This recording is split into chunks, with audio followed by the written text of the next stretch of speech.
Pembacaan Alkitab tanggal 20 Januari tahun 2023, hari ke-20. 1 Samuel pasal 9.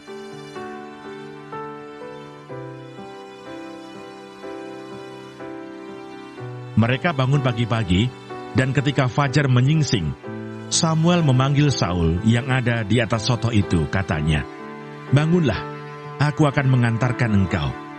Lalu Saul bangun dan mereka keduanya pergi keluar, yakni ia dan Samuel. Ketika mereka turun sampai ke ujung kota, berkatalah Samuel kepada Saul, "Katakanlah kepada bujang itu, supaya ia pergi mendahului kita.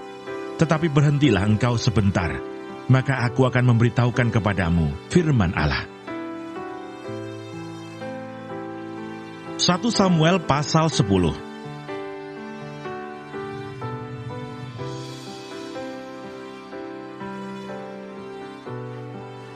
Lalu Samuel mengambil buli-buli berisi minyak, dituangnyalah ke atas kepala Saul, diciumnyalah dia sambil berkata, "Bukankah Tuhan telah mengurapi engkau menjadi raja atas umatnya Israel? Engkau akan memegang tampuk pemerintahan atas umat Tuhan, dan engkau akan menyelamatkannya dari tangan musuh-musuh di sekitarnya. Inilah tandanya bagimu bahwa Tuhan telah mengurapi engkau menjadi raja atas miliknya sendiri.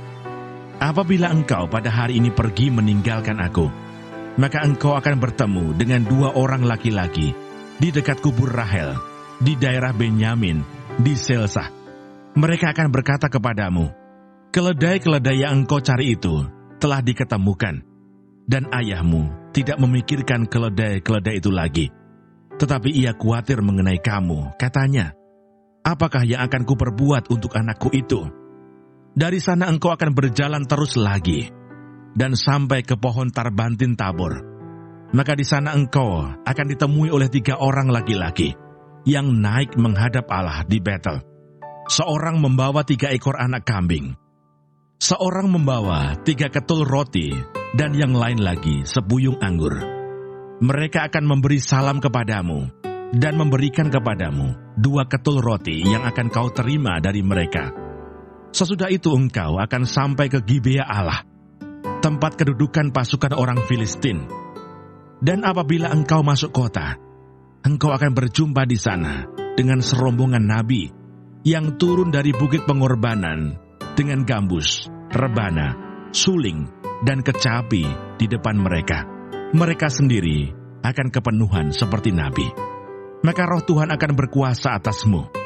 Engkau akan kepenuhan bersama-sama dengan mereka dan berubah menjadi manusia lain. Apabila tanda-tanda ini terjadi kepadamu, lakukanlah apa saja yang didapat oleh tanganmu, sebab Allah menyertai engkau. Engkau harus pergi ke Gilgal mendahului aku, dan camkanlah, aku akan datang kepadamu untuk mempersembahkan korban bakaran dan korban keselamatan. Engkau harus menunggu 7 hari lamanya, sampai aku datang kepadamu dan memberitahukan kepadamu apa yang harus kau lakukan." Mazmur 27.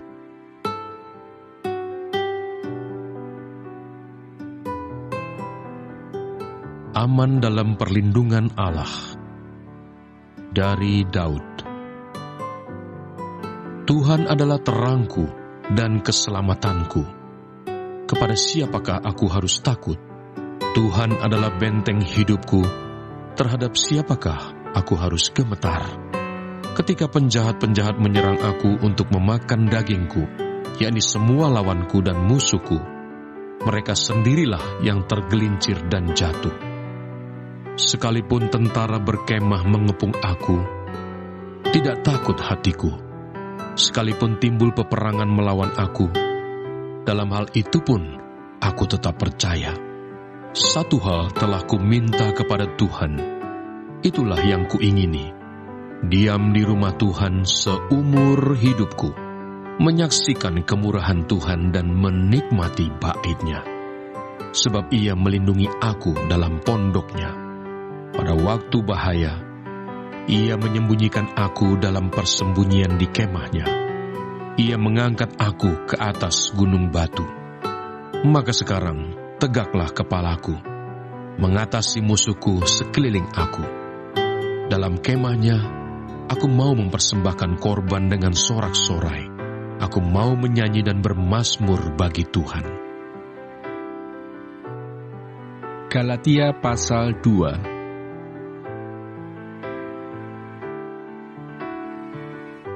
Paulus diakui oleh para rasul. Kemudian setelah lewat 14 tahun, aku pergi pula ke Yerusalem dengan Barnabas dan Titus pun kubawa juga. Aku pergi berdasarkan suatu penyataan, dan kepada mereka kubentangkan Injil yang kuberitakan di antara bangsa-bangsa bukan Yahudi, dalam percakapan tersendiri kepada mereka yang terpandang, supaya jangan dengan percuma aku berusaha atau telah berusaha.